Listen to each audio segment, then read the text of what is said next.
daqiiqaa tokko kadhannee kutaa kanaa walii wajjin ilaallame kutaa kanan dura dubbisaa Qorontoos isa duraa boqonnaa 15 lakkoofsa 1 kaasee hamma 3 isa jiruun nan dubbisa. Ammas yaa obboloota koo wangeela isaanii isinitti lallabe isa isin fudhattan isa isin itti cimtanii dhaabattanii jirtanii isin nan barsiisaa. Sababii amantanii fi utuu hin beekin fudhattan yoo ta'e malee sababii amantanii utuu hin beekin yoo fudhattan yoo ta'e malee yoo irra keessa sirriitti hin hubanne yoo ta'e malee superficially yoo ta'e malee jechuu isaati.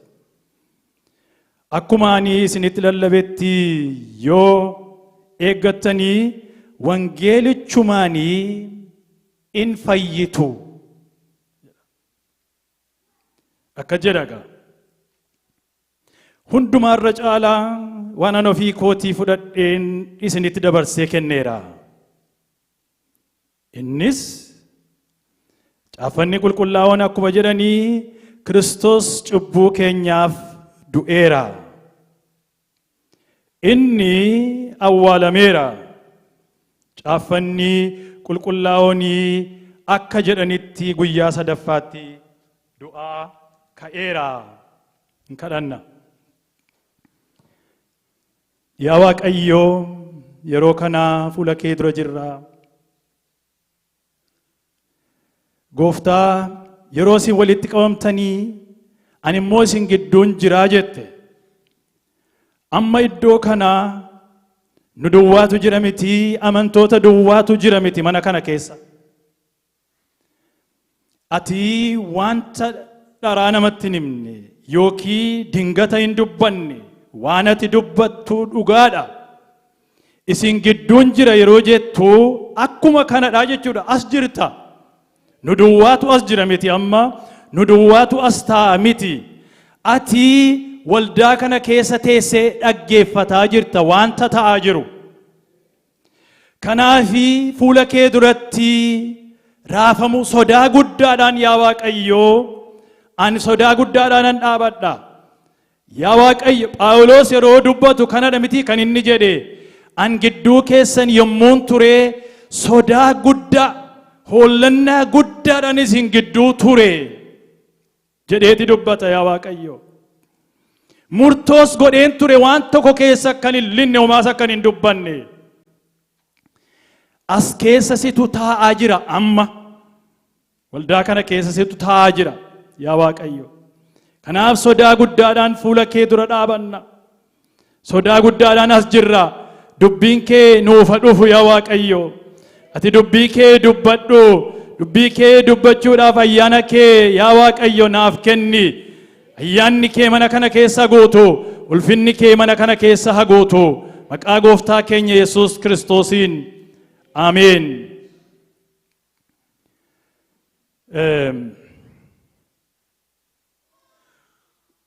Yeroo jireenya ilaallu biyya lafaa kana keessaa seerri jira. Biyya lafaa kana alattis yuunivarsiitii kanaa jalqabee solar system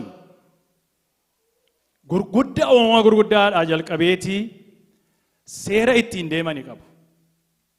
Akkaataa itti deemanii, akkaataa itti hojjetanii, akkaataa itti kaa'amanii deemanii qabu.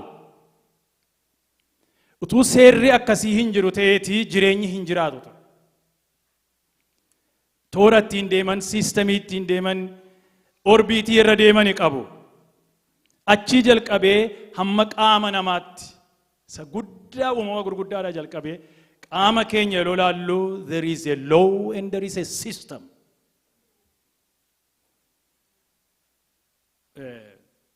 Akkasittiin deemamaa jechuudha akka ittiin jiraatama. Yeroo akkasittiin jiraachuu diduu expect chaos. Yoo akkas ta'uudhaa baate maaliif amma kaansarii yeroo jedhamu kaansariin Siistamiin yookiin qaamni namaa namni nama keessa inni jiru akka inni sirriitti hin hojjenne akka inni sirriitti hin deemnetti godha. Kanaaf du'atti dhaqee kennama namni. Immigreeshin law fakkeenyaaf jedhu seeratu jira jechuudha. Namni callume dhee nama hin fidu amma fakkeenyaaf diiviidhaan karaa adda addaa karaa mana barumsaa karaa namni hin dhufa. Garuu yeroo namni Meksikoodhaa dallaa cabsateeti yaa'u moo hin dhoowwu. Maaliif seera malee toora malee yeroo dhufu diigamsatu ta'a wanta ta'eef. Waanuma hundumaatu seera qaba. Seelfoonii nuyi baannu kuni akkaataatti hojjetu qaba. Akkaataa itti hojjetu irraa yoo kaate hin hojjetu. Kompiitarri nuyi qabnu operating system kan mataasaa qaba. Yoo isarraa kaatee hojjechuu hin danda'u hin diigama. Karaarra yeroo deemnu seeratu jira. Seera sanarraa hoo qaabne ani seera hin eeguu jenne balaarra buufna. Namas balaarra buufna. Qabeenyaas balaarra buufna. Jireenyi akka itti fufuufi seerri jiraachuutu irra jira. Seerri yeroo irraa kaatamu seeratti deebi'a jireenya. Kanaachi jireenyi hin jiraatu. Namni yoo asii ba'ee dhaqeen baankii cabsa yoo jedhee jireenyatu dadhabama. Kanaaf namni baankii cabsu mana hidhaa keessa gala. Hin ittifama. Waaqayyo seera qaba. Waaqayyo eega biyyi lafaa seeraan deemuutu irra jira ta'eeti Waaqayyo seera qaba namaaf. Seerri suni yoo irraa kaatee jireenyatu bada. Waaqayyo seera qaba. Seera eegsisuudhaaf Waaqayyo iddootti deebisuudhaaf he paid the ultimate price.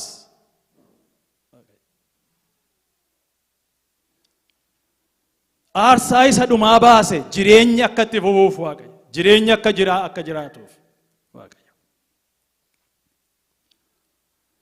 Sababiinsaa Waaqayyo hin yakkama. Yaada keenya jalqabee dubbii keenya jalqabee waan goonuuni Waaqayyoon hin yakkina.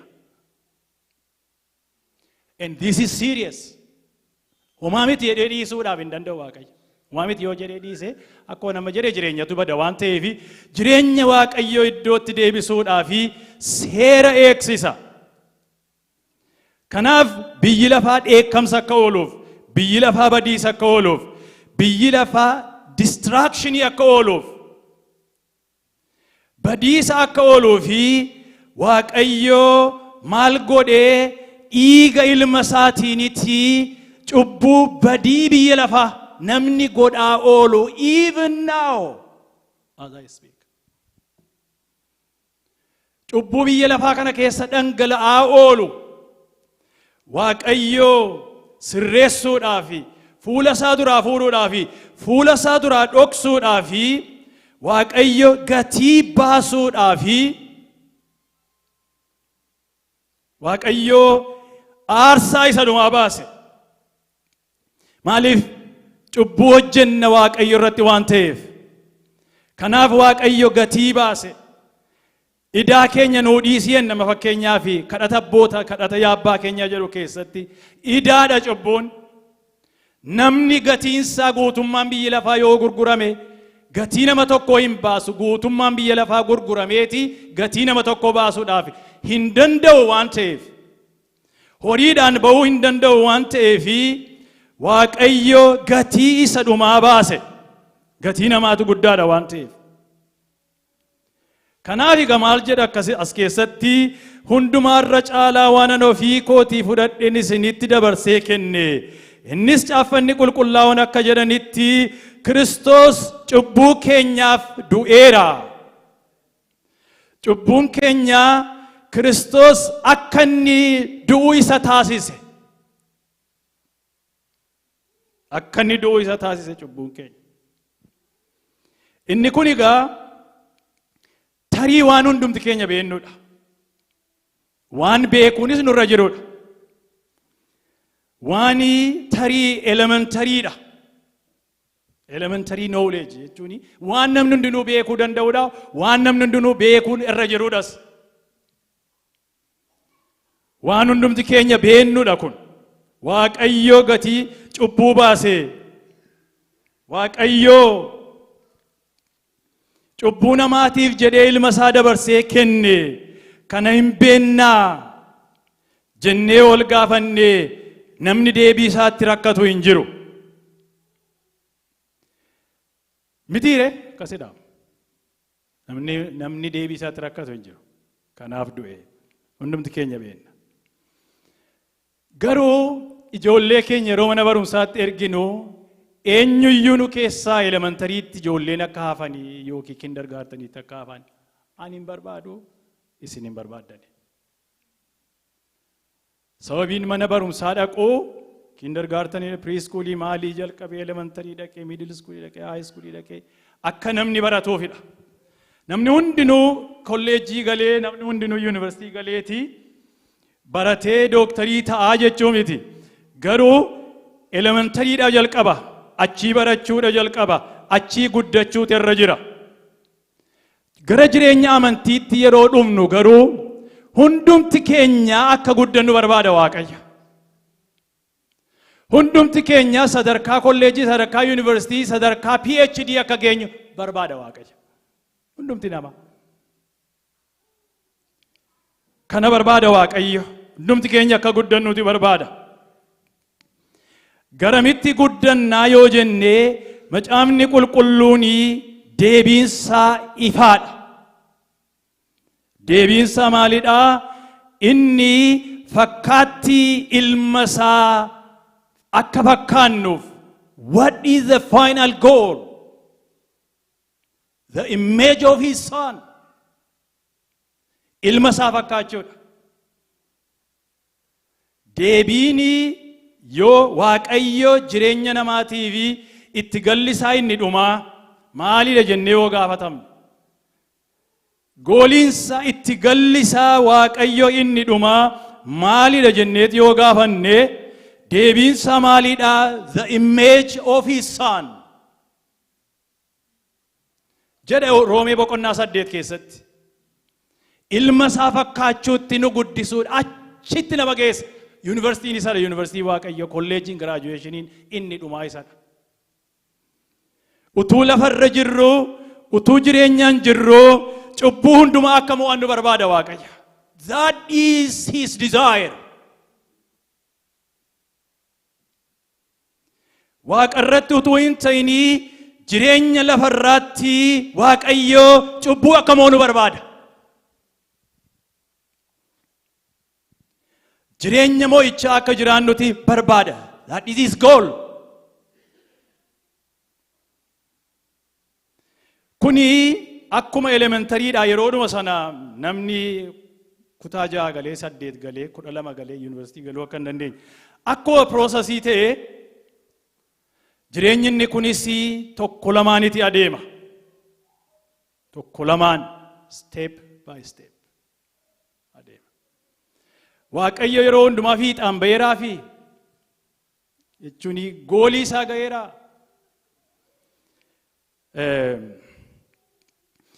Egaa Waaqayyo waan barbaadu sanaan nu ga'uudhaa fi maalitti gargaarama? Maalitti gargaarama? Fannootti gargaarama. Ammas. The second purpose of the cross. Yookiin immoo sababii Waaqayyo fannoo barbaaduuf yookiin immoo hojiin fannoo jireenya kiristiyaanaa keessatti maalidha? Hojiin fannoo jireenya kiristiyaanaa keessatti maalidha? Waaqayyo ilma isaatti akka guddannu barbaada waan ta'eef. What is the purpose of the cross?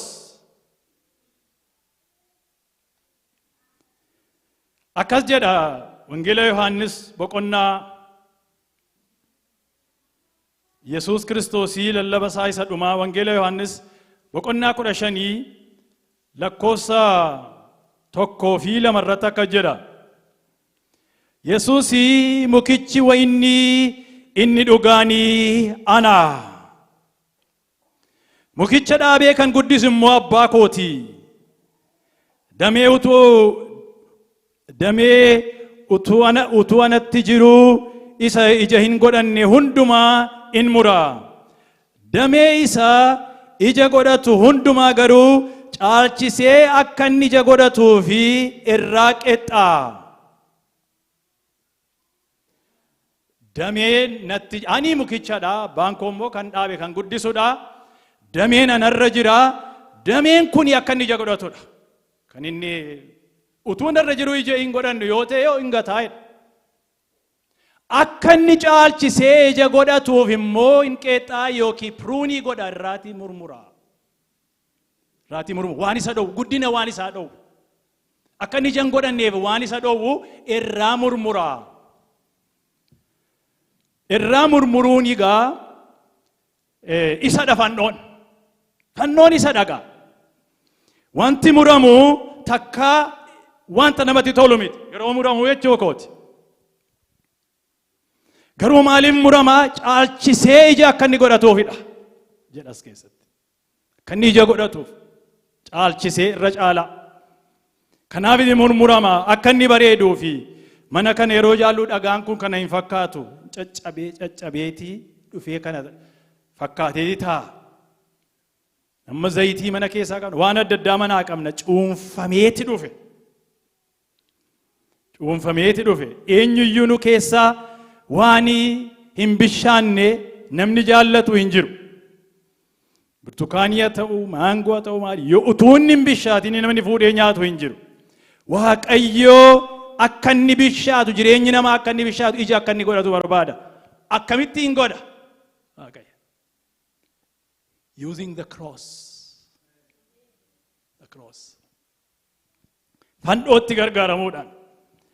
Daawit faarsaa Daawit 19:71 irratti innati na dhiphiftee gaarummaadhaaf naa ta'eedha. Na dhiphisuun kee gaarummaadhaaf naa ta'ee seera kee akkan baradhuufi.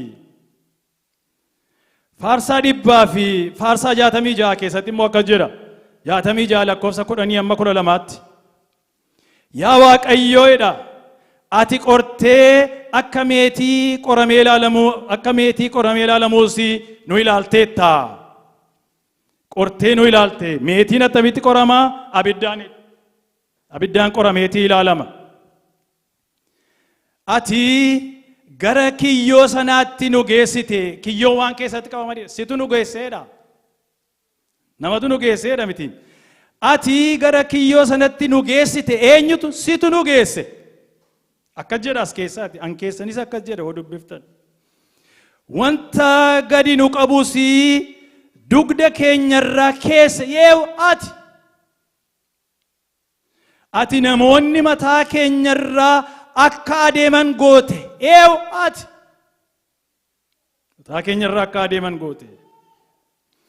Ibiddaaf bishaan keessaa darbine utuma ta'ee jiru iyyuu ati iddoo bal'aatti nama baasuudhaafi waan kana goote. Namni maana irratti ka'a, namni maanatti dubbata, lafa hojiitii maaliifan akkas ta'a, the cross. Maafan rakkadha, maaf wanna qixxaachuu didaa, maafanii ani ta'a, the cross. Maaf namni natti darba, maaliif namni hamaan na rakkisaa, the cross. Wallaansoon koo maa baay'ata. Maalitti jira? Waaqayyo qoree ilaalaa jira. Fannoodhaanitii Waaqayyo jireenya namaa hojjeta. The cross. Maaliif? Irra caalaa akka namni miidhaguuf. Irra caalaa jireenyi namaa Waaqayyoof akka ta'u gochuudhaaf Waaqayyo kana hojjeta. Kanaan nu ilaaltee jedha Daawit. Jireenya Musee waan gabaabaa ilaalleetii xumurra. Jireenya Musee keessatti Waaqayyo fannoodhaan attamitti hojjete. Jireenya isaa yeroo ilaaltanii dinqiidha. Kaataan itti jalqabe. Amantiidhaan haati isaa bishaan keessa keesseedha. Waaqayyo dinqiidha. Bishaan suni aligeetar yookiin naacha warra nama nyaatantu bishaan sana keessa jira. Yeroo itti dhufanii beeku isaanii xinnumaaf nyaatamuu danda'a ture jechuudha. Garuu Waaqayyo karoora qaba taanaanii hin oolama. Waaqayyoo eega Musee irratti karoora qabaate karoora qaba jireenya koo irratti. Waaqayyoo jireenya Musee irratti eega karoora qabaate jireenya keessa irratti karoora qaba. Kanaaf hin oolcha Waaqayyoo. Kanaaf hin baraara Waaqayyoo. Hin baraara Waaqayyoo karoora isaa bakkaan ga'uudhaafi. Museen achi fuudhe Waaqayyoo. Achi fuudheetii sadarkaa biyya Egypt iddoo the prince of the Egyptian. Hamma sadarkaa sanaatti akka inni deemeen ilaalla. Yeroo Yohaannis Isxifaanos hojii ergamootaa boqonnaa 7 keessatti dubbatu Museen dubbiidhaanis jedha dubbiidhaanis hojiidhaanis powerfully turedha. Speech and action akkas turedha Yohaannis yeroo dubbatu. Nama cimaa ture jedheeti dubbata. Mana barumsaa guddaa keessatti barate Museen. Tarii university biyya lafaa keessa jiru the best university. Kan warra Egypt caalu jiru. Family guddaa keessatti guddate yookiin maatii guddaa keessatti guddate. Karaa hundumaa qophaa ture Museen. Waggaa 40tti hojii Waaqayyoo hojjechuudhaaf saba Waaqayyoo bilisoomsuudhaaf saba Waaqayyoo harka diinaa baasuudhaaf Museen qophaa'ee hojii Waaqayyootiif yeroo inni ba'uuti ilaalla. Jireenya isaa hafuuraas yeroo ilaallu jireenya isaa hafuuraas yeroo ilaaltan nama dinqisiisa. Haadha isaarraa barate Museen bishaan sana keessatti yeroo gate ji'a 2 ji'a 3dha. Hin beeku irraa bare haadha isaarraa isatu immoo barreesse. Haadha isaatitti hime waan ta'eef. Seera Waaqayyoo sachii barate. Nama paashinii qabu, nama hinaaffaa qabu, nama saba Waaqayyoof yaadudha Museen. Kanaaf of qopheessee qophaa'eera jedheeti hojii Waaqayyootti of baase. Waa'ee Musee garuu wanti na dinqu gara biraatu jira. Akka Ibroota inni barreesse akka dubbatutti Museen jireenya walqixxaataa, jireenya miidhagaa, the royal life. Jireenya sana fakkaatu dhiiseedha. Kan dhiisuu dandeenya? Jireenya walqixxaataa sanatti dhiise jedha Museen. Jireenya tarii gara bulchiisa yookiin mootii ta'uudhaaf isa geessuu danda'utti dhiise. Jireenya horii guddaa isa argamsiisu, jireenya ulfina guddaa hin dhiise. Horii dhiisu. Amma akka ijoollee Addaamitti horii jaallanna. Dhugaadha. Horiin cimaadha. Jaallattaa waan jettanii anis deebii qobeettu. Horii, birrii, cimaadha. Cimaadhaa jedhe Yesuus. Jedheen. Horiin cimaadhaa jedhe Gooftaa Yesuus. Maaliif waan horiin hojjenne maaltu jira maal? Yoon xiyyaararraan deemete horiin jiraannaan nan deema. Makiinaa nan bitadhannaani, mana barumsaa kanan galannaani, Itoophiyaan naqannaani, Jaappaaniin naqannaani. Ganzab kaalle horiin waan inni hin goone maaltu jira jechuudha. Kanaaf horiin hin barbaadamaa, horiin gaariidha.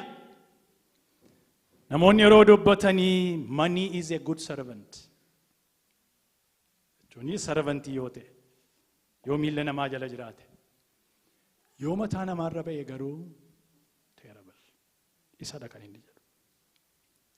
Horiini kanaaf horiin waan inni nama hin goone maaltu jira?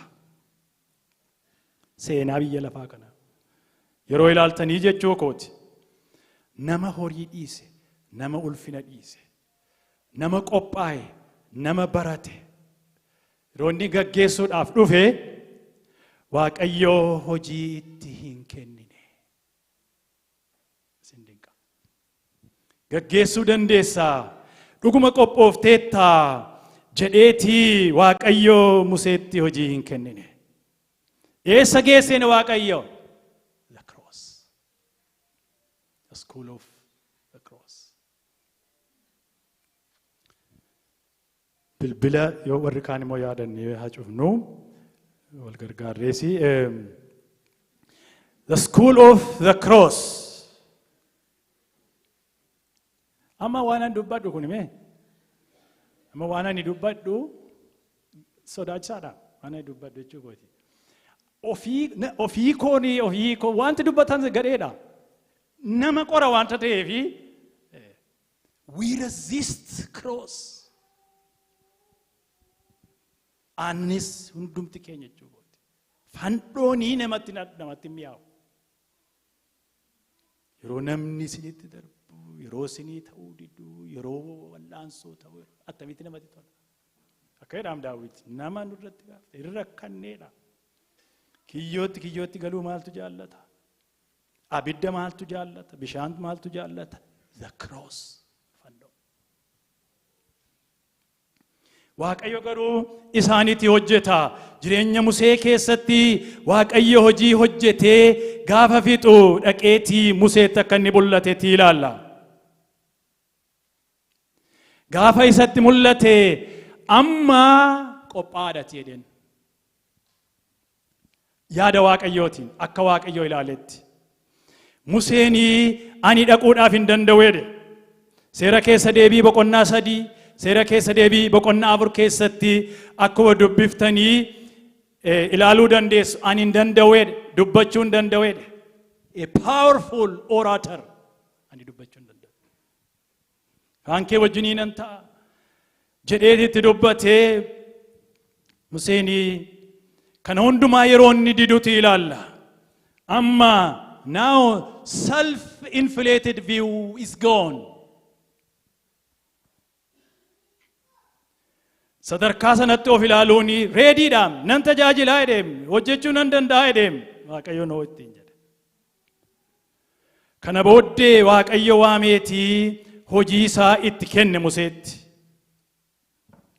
Kana booddee naa hojjechuu dandeessaa ittiin jedhe Waaqayyo. Kana booddee ammadha kanatti hojjettu ittiin jedhe. Amma sin amanaa ittiin jedhe. Amma hojii koo sittan kennaa. Amma sii wajjiniin nan taa'e. The cross. Fandoo Yesuus Kiristoos. Fandoon kanadha kan inni hojjetu. Waan lama duwwaa maqaa dhaheetan ani gaafita. Yeroo jalqabaa waggaa yeroo baay'eetti fudhate akkuma beektan yeroo jalqabaa dhaqeetii yeroo tajaajila jalqabuu fedhu waamicha isaatti ba'e yeroo jalqabuudhaaf jedhu Museenii namicha tokko ajjeese nama laallatee nama ajjeese jedha macaafni qulqulluun qophaa'eera jedhani. Kana booddee garuu yeroo Waaqayyo hojiitti kennee tajaajila guddaatti yeroo ba'ee tajaajila irra jiru seera lakkoofsaa boqonnaa 12 keessatti hin argitu obboleessi isaa Aroonii fi Maariyaamii itti ka'aniidha. Itti ka'anii dubartii nama biyya Afrikaa tokko fuudhuudhaaf barbaade hin fuudhuudhaaf kaanaanii tarii magaalaa ta'uu dandeessi. I don't know waan isaanii jibbaniif hin beekwan. Garuu nama kuushidha nama Itoophiyaati gara Afrikaatiidha.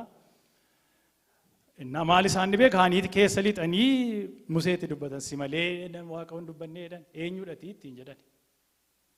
Si malee namni Waaqayyootti dubbatu hin jiru eenyudhati ittiin jedhan. Waggaa hamma kana booddee Aaroon fa'aa akka ittiin dubbatu. Dheedhii ba'uu beektu waggaa hamma kana jiraataniiti ammayyuu hinaaffaatu keessa jira. Ammayyuu eenyudhati jedhu.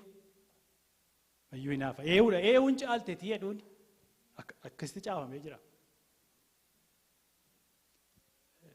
Eewudhatii jedhaniin.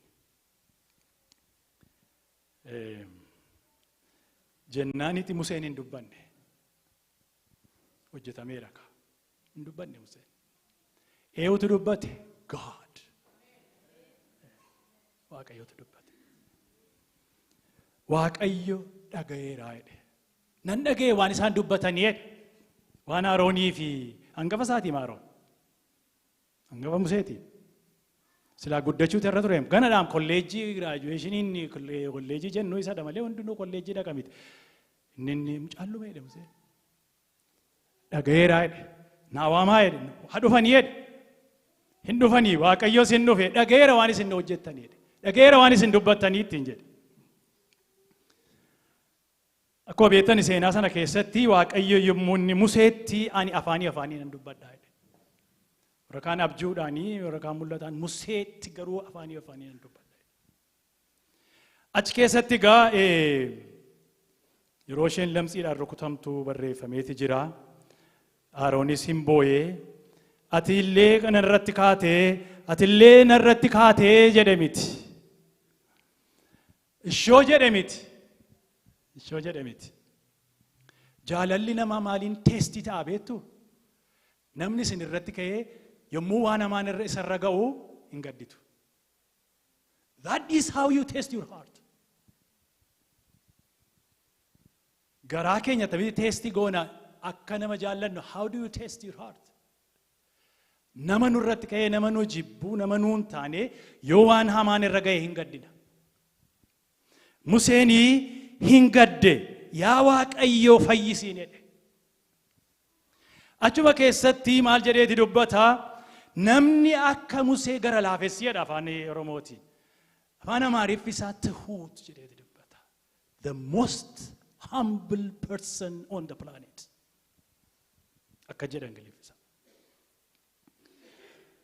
Namni garaa cabaa akkamittiin itti horachuu danda'a? The cross. Garaa cabaa. Akkas jedheeti dubbata. Namni humni guddaan itti mul'ate namni jabaan suni garuu garaa cabaa nama qabudha jedha. Lammaffaa jireenya isaa keessatti wanti na dinqisiisu yeroo biyya Kanaanitti biyya the promised land biyya kakuu sanatti Waaqayyo geessu fedhee Museen namni hin dogoggora Musee dhumtiyyuu hin dogoggore Waaqayyo ittiin jedhe irraan kaate innaan Waaqayyo Museedhaan maal jedhee achi hin galtuu ittiin jedhe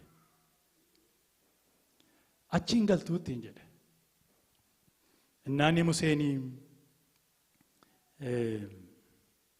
yeroo kana Waaqayyotti dubbatu maali ani biyya Gibxii ka'ee maal ani karaa hundumaa kana keessa darbee saba kana wajjiniin dadhabee waggaa 40 jooree kana hundumaa hojjedhee as ga'ee achi ga'ee jedhe miti. Achi hin galtuu yeroo ittiin jedhu haa ta'uu jedhe. Cross fannoo haa ta'uu jedhe. Fannoon maalitti nama geessa beektu? Isatti jetteen fudhadhaa. Jetteen fudhadhaa. Nama tokkotu waanii tokko dubbata sheema dubbadhee sanan fixa. Fakkeenya inni fudhate tokkotu na dinqe. Anatu fakkeenya tokko fudhate fakkeenyaaf ammaanii hadiidaa karaa tireeniin irra deemurra ce'uudhaaf deemee tananii waan isaan beekuu waan namti tokko na qabee ce'uu gaafan dadhabee tireeniin dhufee na rukutuudhaaf baaburri dhufee na rukutuudhaaf jedhu namichi tokko fiigee dhufeetii akkan dadhabee rukutamuudhaaf jedhu namni argee fiigee dhufeetii darbatee gamana buusee isarra immoo baaburri hin ba'e miilli isaa hin caccabee namicha kanaa dhaqee tananii hospitaalatti ilaala miilli isaa caccabe eenyuuf jedhee anaan ceesisuuf jedhee nama kanaan maal gootu? What would you say? Thank you na gargaarte. Would that enough? Siin kadhadha. Amaan jenname amma yeroo baay'ee siin kadhadha walii kadhannaa xuruudha walii gochuun yoo dhuguma hin goone ta'e. Garuu Waaqayyoon dhagaa siin kadhadhaanii salphaa miti namaan akka jechuun Waaqayyoon dhagaa wanta ta'eef. Waan goonu ta'e gochuu nu barbaachisa. Siin kadhadha jennee deemuun hin ga'a nama akkasii. Innu anaa fedhee miila isaa lachuu dhabe. Bara isaa guutuu akka ittiin jiraata. Ani yerooti anaaf caccabdee ani immoo miilan sii ta'a. Lafa miilli kee ga'uun irra jiru hundumaa siin ga'anii. Hin ta'uufi miilli kee ga'uun irra jiru siin ga'a. Gadda kee hundumaan hirmaadhaa. Yoo ati na barbaadde ijoollee qabde yoo ta'e ijoollee kee wajjiniin nan rakkadha. Anaaf jetteeti miila dhabde. Naan washuudhaaf jetteeti miila kee dhabde. Ijoollee kee wajjiniin nan rakkadha. Yoo ati na waamte yeroodhuma sanan dhufa waan an hojjedhu lafa kaayitan si wajjiniin dhufa. Hin ta'uufi? Yesus Kiristoosiin hin ta'aaf. He died for me. Kanaafi yoo ati na waamte nan dhufa. Waan ati jette nan fudhadha. Yesuusin jechuu waan ati jette battaluma sana fudhadhanii. Jechuudhaaf akka dandeenyu Waaqayyoon waa gargaara. Waan ati jette naa ta'uu hin danda'u maala. Anaaf jetteeti kana taateeti. Ani immoo lubbuu koyyuun sii kenna maal ta'a? Maal ta'a? Fandoon Yesuus Kiristoos fandoon keenya Waaqayyo kanaafitti jireenya keenya keessatti hojjeta. Akka ija godhannuuf. Iji hafuuraa immoo Galaatiyaa boqonnaa 5 keessatti caafameeti jira. Amma waan an dubbadhu kun egaa anaanis na qora. Anis keessatti of ilaala jechuu kooti. Guyyaa guyyaatti jedha Phaawulos yeroo dubbatu. Guyyaa guyyaatti inni alaa kun hin dullooma. Guyyaa guyyaatti garuu geeddaramaa deemna. Waaqayyo isa dhageenya nuuf eebbisu. Jireenya keenya keessatti Waaqayyo yaada isaa haa raawwatu.